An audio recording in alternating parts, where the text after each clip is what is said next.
আপনার কি মনে হয় এই মুহূর্তে যারা ফ্রিল্যান্সিং আসতেছে বা ফ্রিল্যান্সিং করতেছে তাদের ফাইবার আপওয়ার্কে না দৌড়ায় ওইখানে যাওয়া উচিত আপনি যেখানে করতেছেন? নতুন যারা আছে এদের ক্ষেত্রে আমি বলবো যে না, ফাইবার আপওয়ার্ক অবশ্যই একটা ভালো প্ল্যাটফর্ম, বাট ফাইবার আপওয়ার্কে যেটা হয়, আপনি আপনার ক্যারিয়ারের আর্লি স্টেজে যখন এই প্ল্যাটফর্মগুলোতে চলে যান, আস্তে আস্তে যখন সাকসেস পাওয়া শুরু করেন, ক্লায়েন্ট আসতে থাকে, আপনি ফুল ফোকাসড ওই দিকে হয়ে যান। Money is the biggest motivation.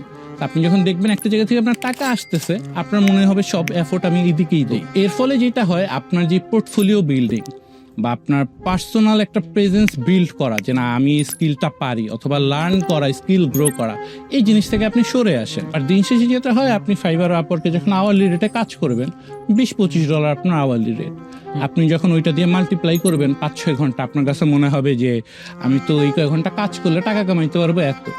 এখন মানে তখন আর ফ্রিতে কাজ করার, নিজের জন্য কাজ করার মোটিভেশনটা থাকে না।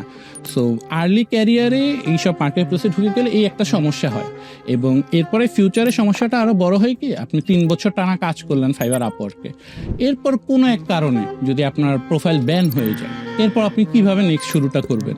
না বানাইছেন আপনি পোর্টফোলিও, না আপনি বানাইছেন পার্সোনাল ব্র্যান্ড, আপনার ছিল এক ফাইবার আপওয়ার্ক যেখান থেকে ক্লায়েন্ট আসতো, আর্নিং করতেন, ওইটা গেল ব্যান হয়ে। তো এখন আপনার আবার জিরো থেকে শুরু করা লাগবে।